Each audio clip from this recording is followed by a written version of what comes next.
Muy buenas tardes a todos. Doctor Arturo Fernández, rector del Instituto Tecnológico Autónomo de México, el ITAM. Doctor Klaus Zumwinkel, presidente del Instituto para el Estudio del Empleo, el ISA. Doctor Mahmoud Mohideen, director ejecutivo del Banco Mundial. Doctor Santiago Levy, vicepresidente para sectores y conocimiento del Banco Interamericano de Desarrollo. Señoras y señores funcionarios del Instituto para el Estudio del Empleo, del Banco Interamericano de Desarrollo y del Banco Mundial, que hoy nos acompañan. Muy estimados profesores del ITAM, muy estimados alumnos del ITAM también, muy distinguidos invitados especiales, estimados colaboradores, señoras y señores. Pues le agradezco mucho, doctor Fernández, sus palabras de bienvenida. Efectivamente, para mí es un honor el poder regresar al ITAM, una institución de la que soy orgullosamente egresado y a la que le tengo además pues un entrañable afecto. Y además, no solo afecto, sino reconocimiento a la enorme calidad de esta institución. No en balde, pues una buena cantidad de secretarios de Estado han sido egresados de esta institución y han mostrado sobradamente sus capacidades. Celebro además que en esta ocasión el ITAM se hace de esta sexta conferencia anual de empleo y desarrollo que organiza el Instituto para el Estudio del Trabajo, el ISA, y el Banco Mundial en forma conjunta con el Banco Interamericano de Desarrollo. Así que también pues voy a darle la bienvenida a nuestro país, a muchísimos académicos distinguidos, analistas que participan en este encuentro y que nos visitan desde diversas partes del mundo.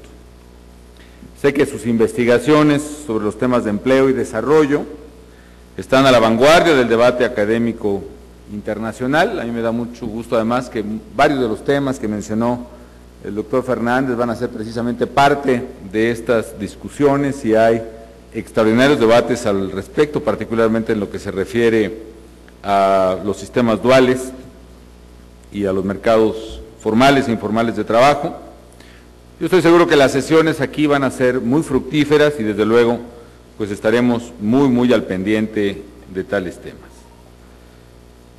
Quiero me iba a referir a algunas cosas que ha abordado aquí el doctor. Quizá, en todo caso, hoy voy a hablar de algunos temas muy obvios sobre cómo imagino que podrían ser los ejes o algunos de los ejes de discusión de este seminario, de este encuentro, y evidentemente que trato de abordar algunos de los problemas concretos que hemos visto en el gobierno federal y cómo los hemos abordado, ¿no? Básicamente, cuando se habla de mercado de trabajo hay que hablar primero de la demanda de trabajo, la posibilidad de contratar y de crecer oportunidades de empleo, la oferta de trabajo, es decir, la calidad y la dotación del trabajo mismo, que es fundamental, y ahí evidentemente la productividad y la calidad del trabajo es clave para ello, y obviamente también la interacción entre la demanda y la oferta, cómo funcionan los mercados laborales, y particularmente en México. Muy asociado con los tres temas, evidentemente está el tema de la productividad del trabajo y la productividad como una función un dato que expresa a su vez el factor tecnológico en una economía determinada. Bueno, déjenme empezar por demanda de trabajo, ¿no?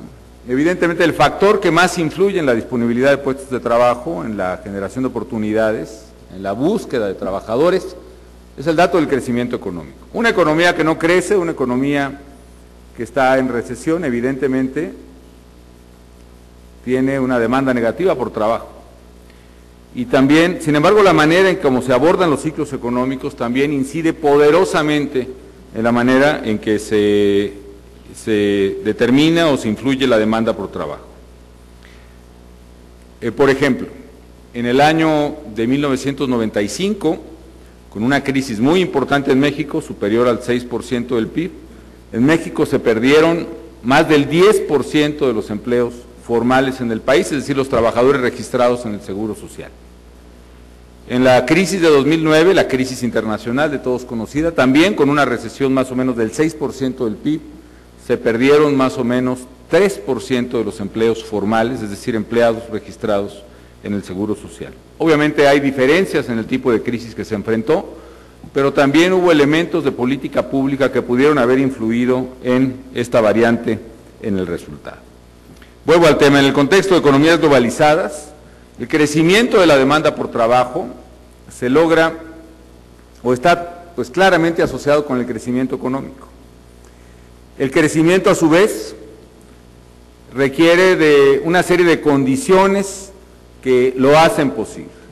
Condiciones muchas de las cuales no son ciertamente suficientes per se, pero son absolutamente necesarias, son conditio sine qua non para que se pueda dar el crecimiento económico, y entre ellas está tener economías estables, finanzas públicas ordenadas como condiciones indispensables, mercados libres. Es fundamental que la economía asigne correctamente recursos en función de los incentivos de precios y del mercado, y desde luego condiciones que hagan propicio el elemento o uno de los elementos detonantes del crecimiento, que es la inversión y el capital adicional, dada una disponibilidad determinada de mano de obra, como es en el caso de México.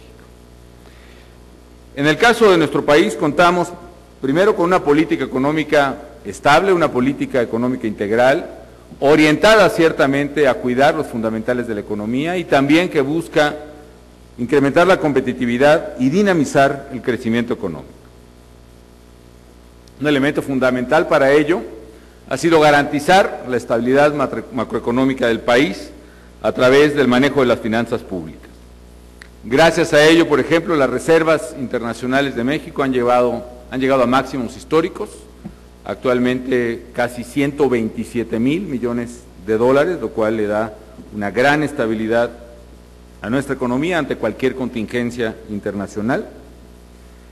La inflación, a pesar del contexto de crecimiento mundial en el precio de los commodities, de las materias primas, del petróleo, de los alimentos, etcétera, la inflación en México hasta la primera quincena de mayo es de 3.2%, lo cual está en términos bastante razonables. El déficit fiscal, a pesar de que es un déficit fiscal que se amplió durante la contingencia económica, es un déficit que se ha venido reduciendo y que ya considerando incluso los pasivos de petróleos mexicanos es más o menos del 2.8% del PIB. Si consideramos que el promedio del déficit fiscal de los países de la OCDE es 7.6% del PIB, es un déficit bastante aceptable el mexicano y además reduciéndose de manera importante. La deuda pública también, la deuda del sector público, por ejemplo, es de 31% del PIB, el promedio de la OCDE ya está cercano al 100% del PIB en estos países, de tal manera que eso le da bastante razonabilidad al manejo macroeconómico en México. Y esto además en un contexto de crecimiento económico. Como ustedes saben, crecimos 5.4% el año pasado, no es lo ideal ciertamente, quisiéramos crecer más, pero sí, pues es el crecimiento más alto en toda la década y uno de los 3 o 4 tasas de crecimiento más altas en los últimos 29 años de la economía nacional. Por otra parte, México se está consolidando como una economía abierta y de mercados competitivos que por supuesto aún registran la presencia de mercados que requieren abrirse, que requieren ir erradicando prácticas o condiciones no competitivas, y sin embargo también se está actuando en ese proceso. Por una parte se sigue abriendo la economía, hoy México tiene acuerdos de libre comercio con 44 países, esto supone que los productos mexicanos tienen acceso sin aranceles a un mundo de más de 1,000 millones de consumidores, a países que representan el 60% del PIB mundial, por ejemplo. Es una apertura que no solo hemos cuidado, sino que hemos incrementado. Por ejemplo, yo recuerdo en las reuniones del Grupo de los 20, que siempre se ponen una serie de frases muy sacramentales en todas las conclusiones. Una de ellas, indispensable, es: y tenemos que concluir la ronda de Doha y hay que frenar el proteccionismo internacional. Por cierto, creo que fue un poco caótica la última reunión sobre la ronda de Doha, pero bueno, no es el caso hablar de ello. Y aunque todos los países declarábamos lo mismo, al día siguiente de las reuniones del G20, siempre se ponían barreras arancelarias. Por lo menos 15 países de los participantes establecieron nuevas barreras arancelarias. En el caso de México no es así. No solo no establecimos, sino que redujimos el promedio de aranceles del 11 al 5% en medio de la crisis, y eso le dio más apertura y más competitividad a nuestra economía. Por otra parte, el factor en el crecimiento también incide, no solo el crecimiento, sino la competitividad, el factor de infraestructura. Más o menos en la década de los 90, la inversión en infraestructura del país fue de más o menos el 2% del PIB, ligeramente más, 2.4% del PIB en promedio.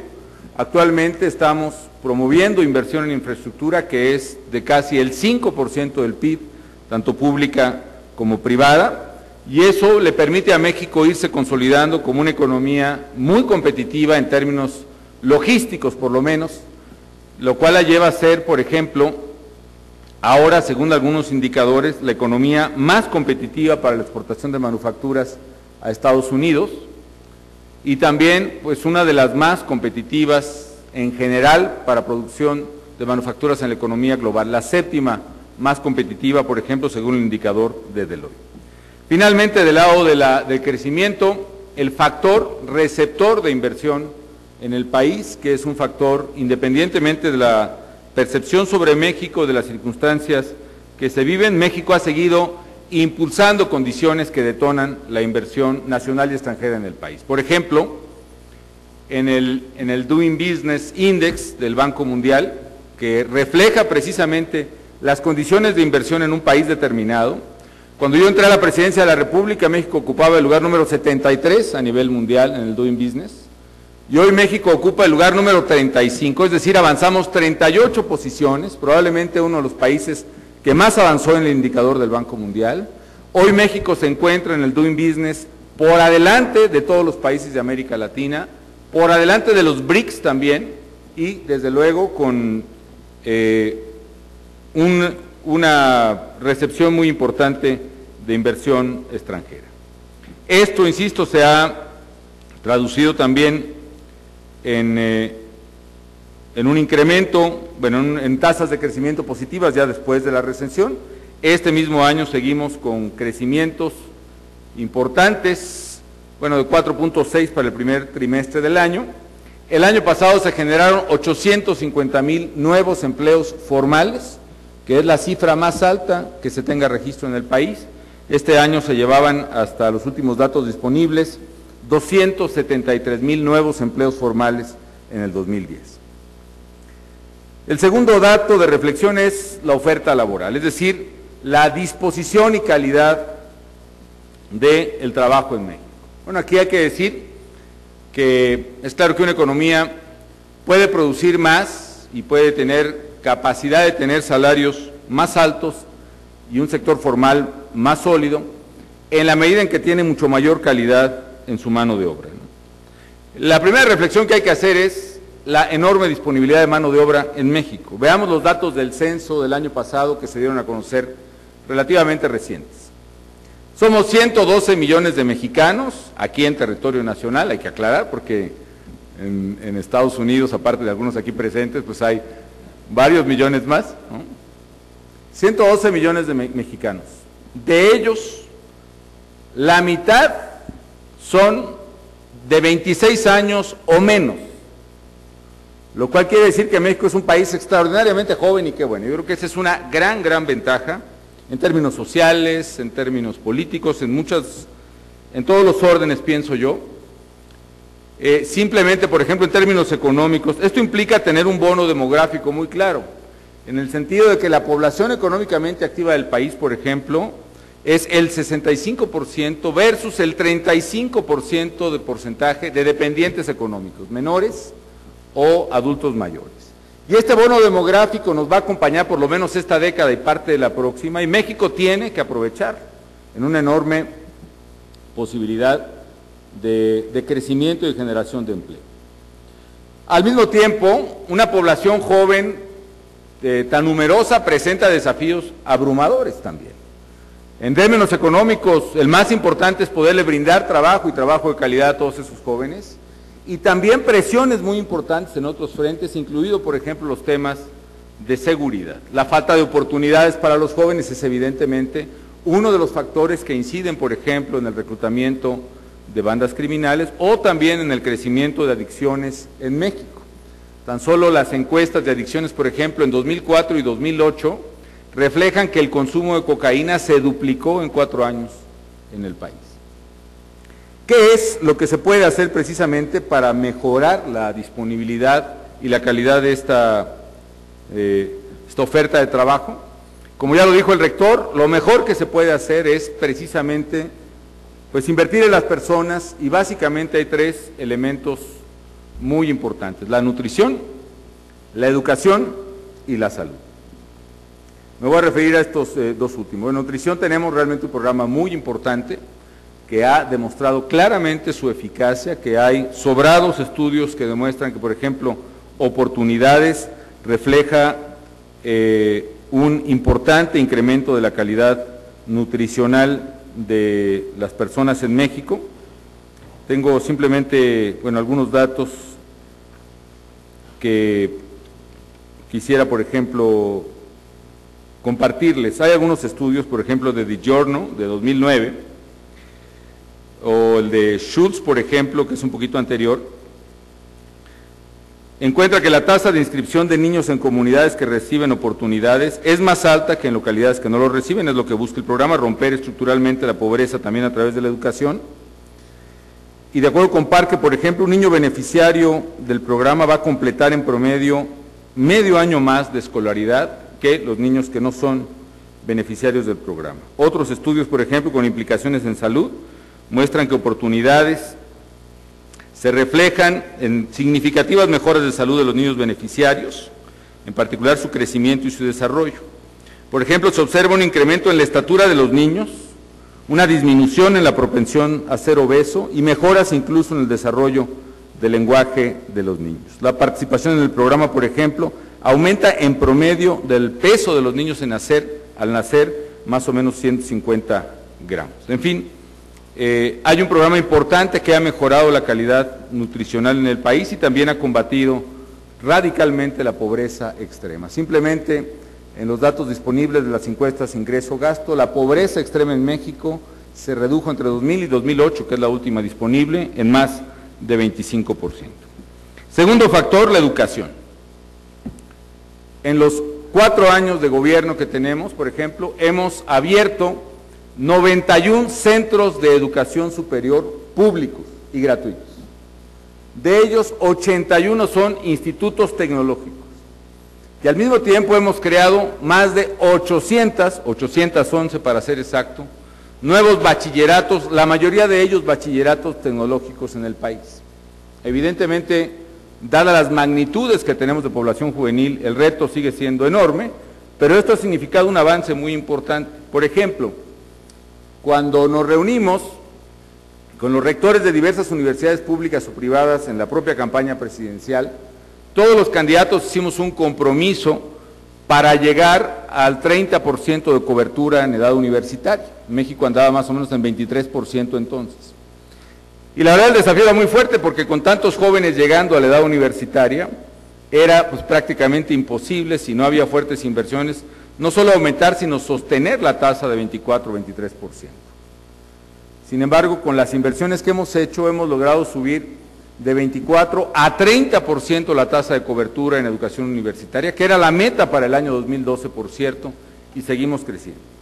Otro dato más, por ejemplo, es que hoy se están graduando en México más de 90,000 ingenieros o técnicos cada año, algo inédito para el país, con lo cual se están graduando en México por primera vez más ingenieros o técnicos que en Alemania, o que en Brasil, o que en Canadá.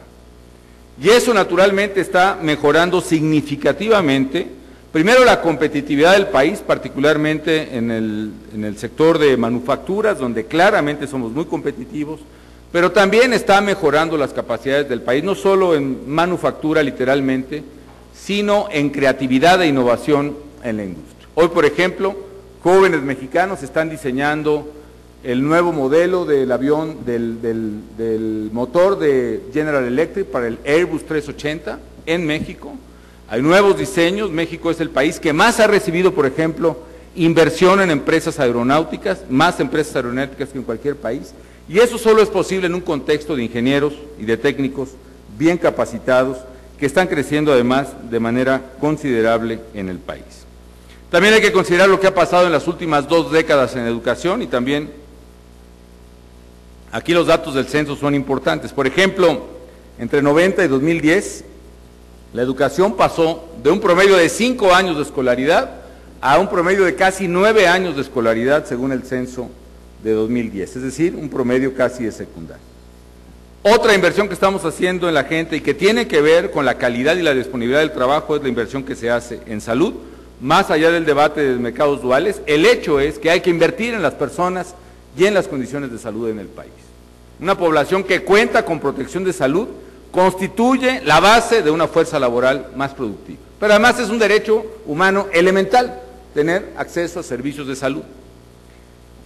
Para darles nuevamente una idea, en 2000 había 45 millones de mexicanos con acceso a algún esquema público de salud, básicamente seguro social. Hoy, con el programa de Seguro Popular que ha mencionado el rector, estamos llegando ya a más de 98 millones de mexicanos que cuentan con una cobertura de salud. En 4 años, en lo que me ha tocado ser presidente, se han construido casi 1000 hospitales o clínicas nuevas en el país. Y se han remodelado casi 2000 más, con el cual estamos hablando de la mayor obra de infraestructura hospitalaria. Y no solo es cantidad y cobertura,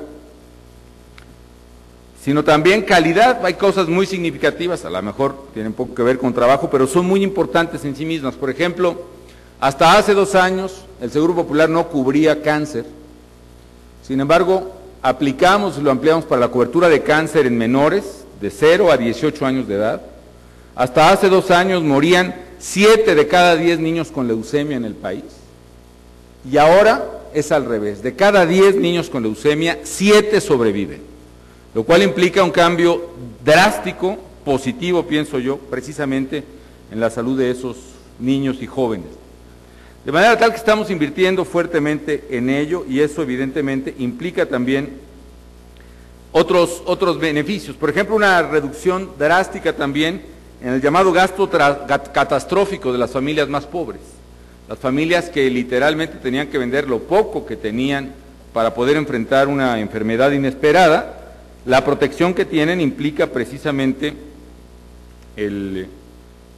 una mejora en su propia condición de ingreso. Independientemente de un debate en el que no entraré yo, pero sé que es un debate que se dará aquí, pero hay una discusión importante con quien afirma, o quienes afirman, por ejemplo, que las discusiones acerca de la afectación del sistema de participación laboral formal, la verdad es que tenemos una mejora clara en sistemas de salud, y habrá que analizar ciertamente si hay una evidencia o no respecto de su incidencia en el sector formal.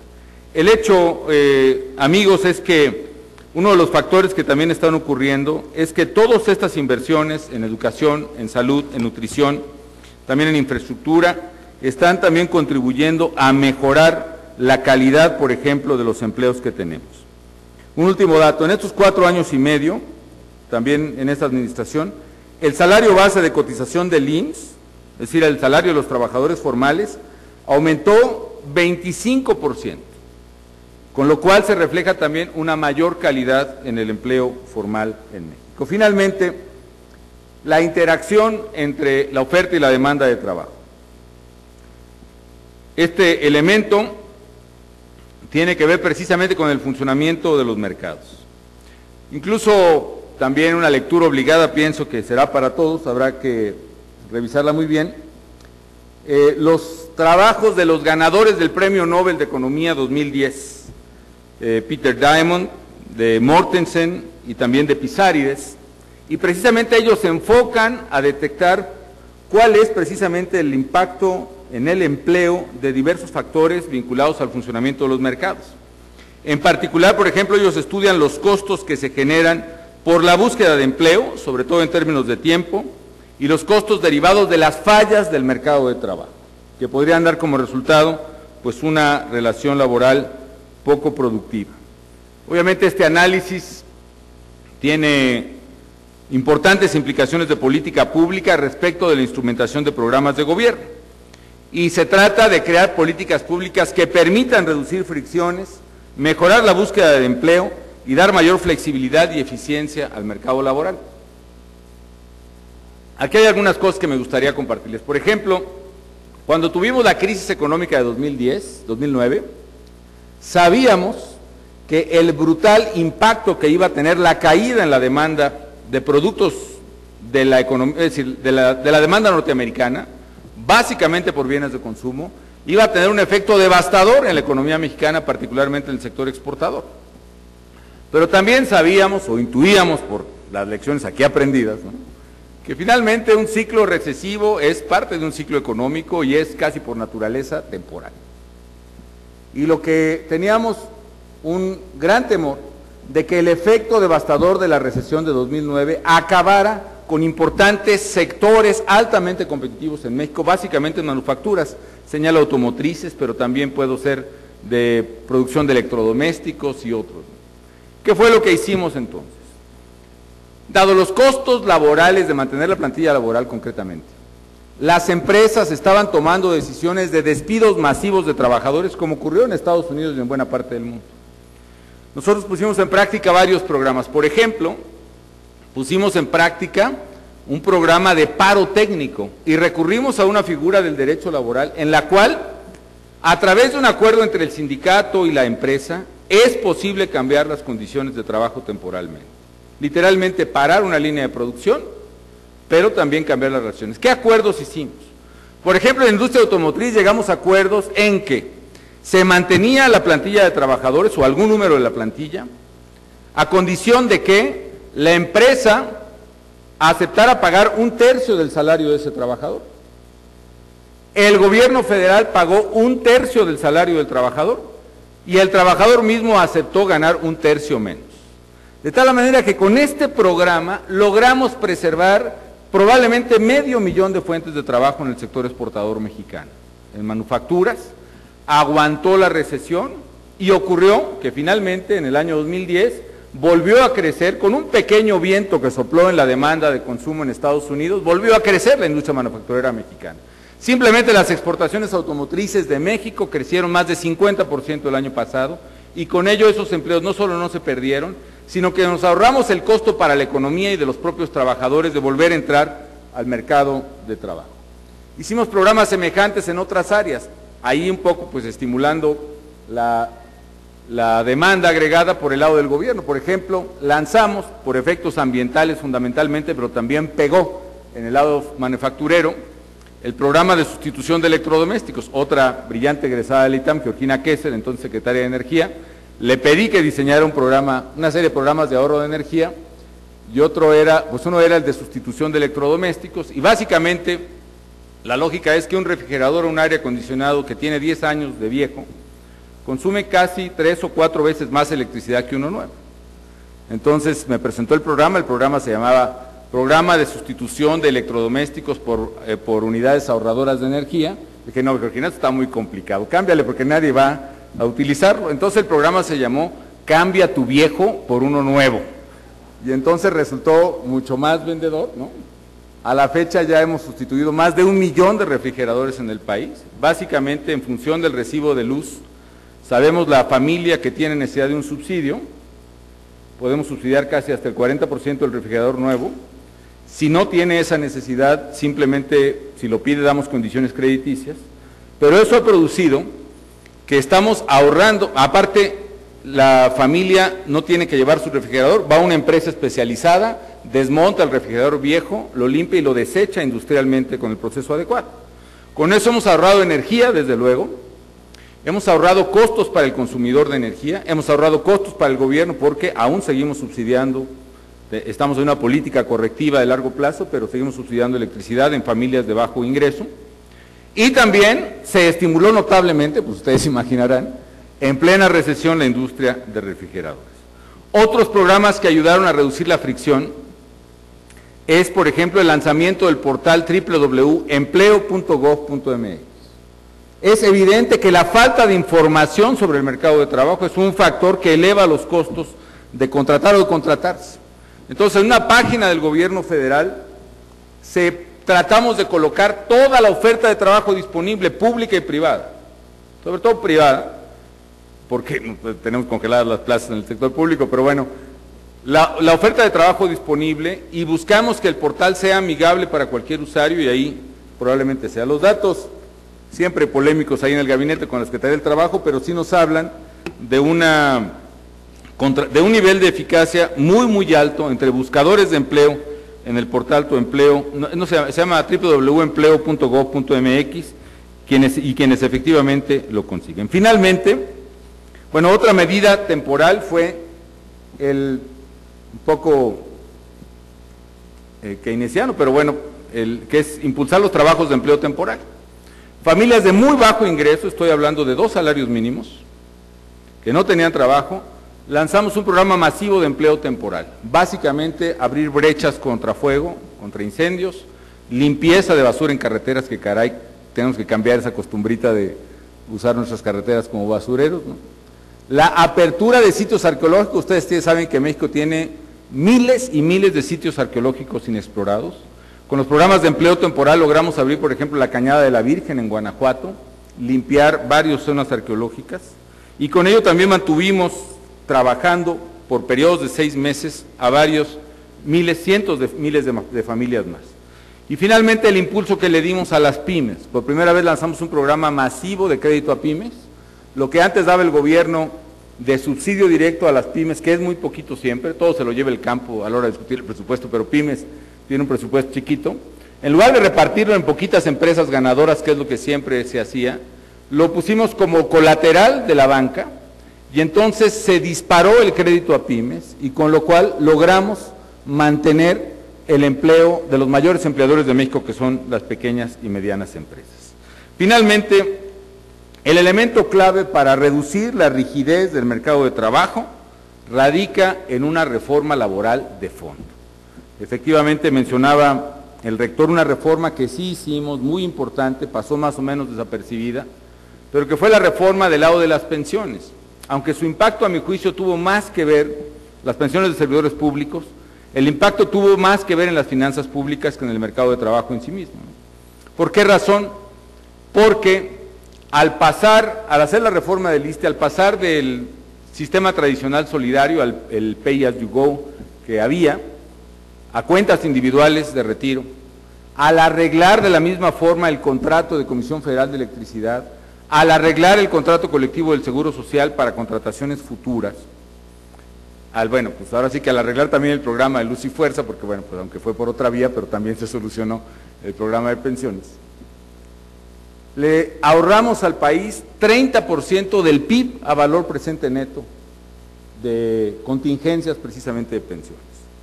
Y tuvo también implicaciones en el trabajo porque, como recordará Santiago Levy, está la contingencia que crecía de pensiones, que el Seguro Social, por ejemplo, tuvo que dejar de contratar durante varios años.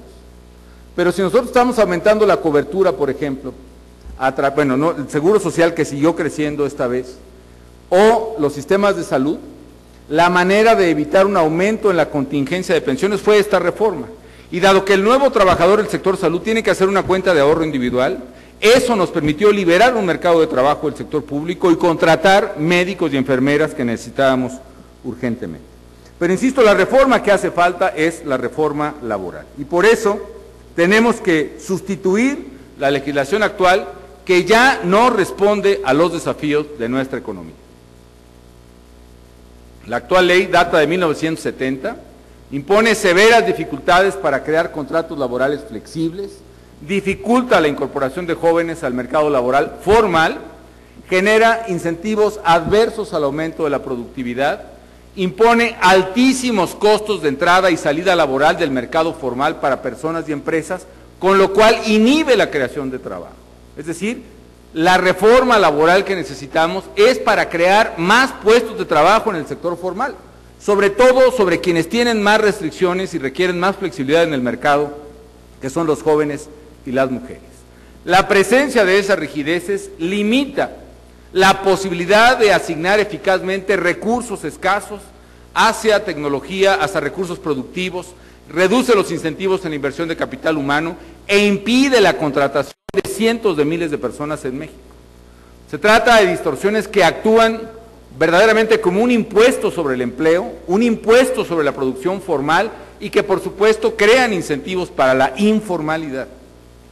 La presencia de un sector informal creciente pues se debe a muchos factores, pero evidentemente uno de ellos es una legislación laboral que inhibe la formalidad, que verdaderamente hace que el empleador verdaderamente tenga que pensar varias veces y al final decidir no contratar formalmente a alguien por los costos laborales y las contingencias jurídicas asociadas a los mismos. De tal manera que esto frena el crecimiento potencial de la economía y frena el empleo. Es verdaderamente una lástima que estando lista esa legislación y habiéndose alcanzado consensos de fondo por muchas limitaciones que tenga, se haya frenado por intereses totalmente distintos, a mi juicio, al del bienestar de los trabajadores.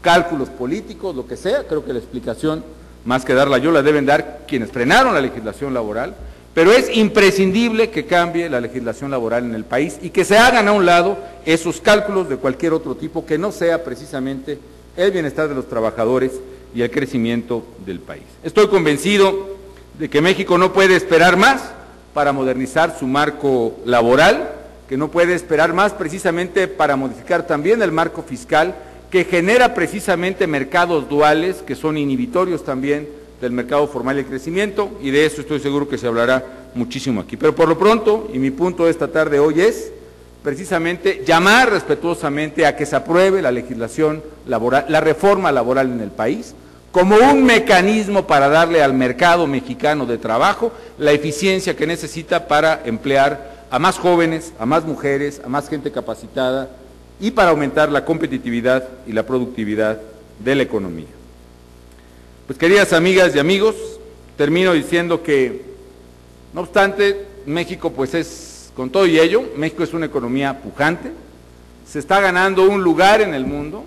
Como bien ha dicho el rector, hoy en el mundo se están observando graves problemas estructurales en varias economías, no solo por desequilibrios macroeconómicos, por ejemplo, como pueden haber tenido Grecia, o Irlanda, o Islandia, o Portugal, y bueno, es una lista cada vez más preocupante, etcétera, ¿no?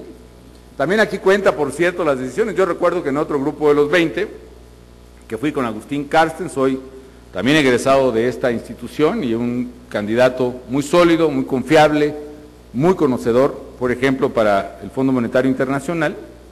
Pues estábamos en la reunión del G20, pero nosotros traíamos un costal ahí de problemas económicos. ¿Por qué razón? En 2009, con la recesión, imagínense, acababan de pasar 2 trimestres seguidos con una caída del 10% del PIB. Entonces la caída en recaudación, impuesto sobre la renta por los suelos, IVA por los suelos. Y ahora sí que para agregarle dramatismo, la producción petrolera entre 2008 y 2009, por el agotamiento de Cantarell, había caído 200,000 barriles diarios. Calculen ustedes lo que es para las finanzas públicas 200,000 barriles diarios a $100 el barril, ¿no? Entonces para nosotros no había otra más que ajustar. Y la discusión en el G20 fue, necesitamos seguir con políticas expansivas, ¿no? Todavía no acabamos de salir de la crisis, se habló del exit strategy, pero no es tiempo de eso, no hay tiempo de salir, tenemos que seguir hasta que se vean signos claros de crecimiento. Entonces dijimos, bueno, pues ahora sí que, como se dice técnicamente, pues lléguenle, ¿verdad? Porque la verdad nosotros no podemos, ¿no? No podemos porque tenemos graves problemas y sabemos que podemos perder la confianza de los mercados si no mantenemos disciplina.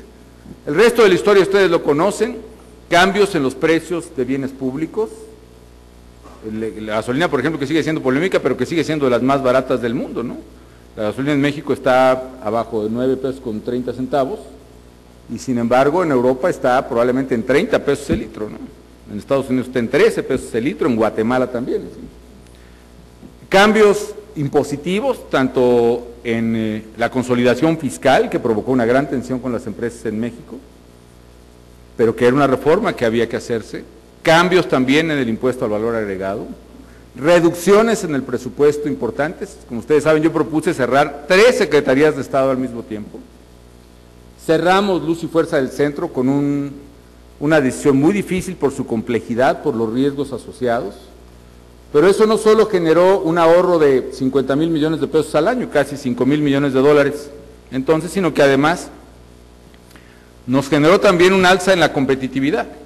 Por darles una idea, era tal el cuello de botella que implica la deficiente calidad del servicio, que en menos de un año Comisión Federal de Electricidad, entre condominios que no tenían luz, entre centros comerciales que funcionaban con una planta diésel, entre diablitos e informalidad, CFE logró propalar o realizar casi 400,000 nuevos contratos de suministro eléctrico en un año, con lo cual da una idea del empuje que tuvo la economía en el centro del país. En fin, no me extiendo en ello, simplemente que estas decisiones que fueron difíciles y que tuvieron costos políticos elevadísimos, que además no se acaban de saldar en ese campo, a final de cuentas le dieron a México la oportunidad de consolidarse por una ruta de crecimiento. Hoy tenemos crecimiento económico, un crecimiento con generación de empleo formal, un crecimiento con baja inflación a pesar del entorno internacional de aumento de precios, y es un crecimiento que requiere consolidarse. Y la vía para consolidar ese crecimiento